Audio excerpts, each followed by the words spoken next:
حضرت سیدنا ابراہیم خلیل اللہ علی نبینا علیہ الصلوۃ والسلام جب حضرت اسماعیل علیہ الصلوۃ والسلام کو لے کر کوہ ثبیر پر پہنچے، اپنے بیٹے کو اللہ پاک کے حکم کی خبر دی، جس کا ذکر قرآن کریم میں ان الفاظ میں ہے، یا بنی انی ارا فی المنام انی اذبحک فانظر ماذا تری۔ ترجمہ کنز ایمان، اے میرے بیٹے، میں نے خواب دیکھا میں تجھے ذبح کرتا ہوں، اب تو دیکھ تیری کیا رائے ہے۔ فرما بردار بیٹے ہیں حضرت اسماعیل علیہ السلام نے یہ سن کر جواب دیا، یا ابت افعل ما تؤمر ستجدنی انشاء اللہ من الصابرین۔ ترجمہ کنز ایمان، اے میرے باپ کیجئے اس بات کا آپ کو حکم ہوتا ہے، خدا نے چاہا تو قریب ہے کہ آپ مجھے صابر یعنی صبر کرنے والا پائیں گے۔ حضرت سیدنا اسماعیل علیہ السلام نے اپنے والد محترم سے مزید عرض کی، ابو جان ذبح کرنے سے پہلے مجھے رسیوں سے مضبوط باندھ دیجئے تاکہ میں ہل نہ سکوں، کیونکہ مجھے ڈر ہے کہ کہیں میرے ثواب میں کمی نہ ہو جائے، اور میرے خون کی چھینٹوں سے اپنے کپڑے بچا کر رکھیے تاکہ انہیں دیکھ کر میری امی جان غمگین نہ ہو۔ چھری خوب تیز کر لیجئے تاکہ میرے گلے پر اچھی طرح چل جائے، یعنی گلا فوراً کٹ جائے، کیونکہ موت بہت سخت ہوتی ہے۔ آپ مجھے ذبح کرنے کے لیے پیشانی کے بل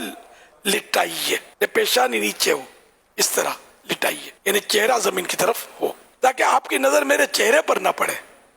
اور جب آپ میری امی جان کے پاس جائیں تو انہیں میرا سلام پہنچا دیجیے، اور اگر آپ مناسب سمجھیں تو میری قمیص انہیں دے دیجئے، اس سے ان کو تسلی ہوگی اور صبر آ جائے گا۔ حضرت ابراہیم علیہ السلام نے ارشاد فرمایا، اے میرے بیٹے تم اللہ پاک کے حکم پر عمل کرنے میں میرے کیسے عمدہ مددگار ثابت ہو رہے ہو۔ پھر جس طرح حضرت اسماعیل نے کہا تھا ان کو اسی طرح باندھ دیا، اپنی چھری تیز کی، حضرت اسماعیل علیہ السلام کو پیشانی کے بل لٹا دیا، ان کے چہرے سے نظر ہٹا لی اور ان کے گلے پر چھری چلا دی، لیکن چھری نے اپنا کام نہ کیا، یعنی گلا نہ کاٹا۔ اس وقت حضرت ابراہیم علیہ السلام پر وحی نازل ہوئی، ترجمہ کنز ایمان، اور ہم نے اسے ندا فرمائی کہ اے ابراہیم بے شک تو نے خواب سچ کر دکھایا، ہم ایسا ہی صلہ دیتے ہیں نیکوں کو۔ بے شک یہ روشن جانچ تھی اور ہم نے ایک بڑا ذبیحہ اس کے فدیے میں دے کر اسے بچا لیا۔ حضرت ابراہیم علیہ السلام نے جب حضرت اسماعیل علیہ السلام کو ذبح کرنے کے لیے زمین پر لٹایا تو اللہ کے حکم سے حضرت جبریل علیہ السلام بطور فدیہ جنت سے ایک مینڈا یعنی دمبا شیپ لیے تشریف لائے، اور دور سے اونچی آواز میں فرمایا اللہ اکبر اللہ اکبر۔ جب حضرت ابراہیم علیہ السلام نے یہ مبارک آواز سنی تو اپنا سر آسمان کی طرف اٹھایا اور جان گئے کہ اللہ پاک کی طرف سے آنے والی آزمائش کا وقت گزر چکا ہے، اور بیٹے کی جگہ فدیے میں مینڈا بھیجا گیا ہے، لہذا خوش ہو کر فرمایا لا الہ الا اللہ واللہ اکبر۔ جب حضرت اسماعیل علیہ السلام نے یہ سنا تو فرمایا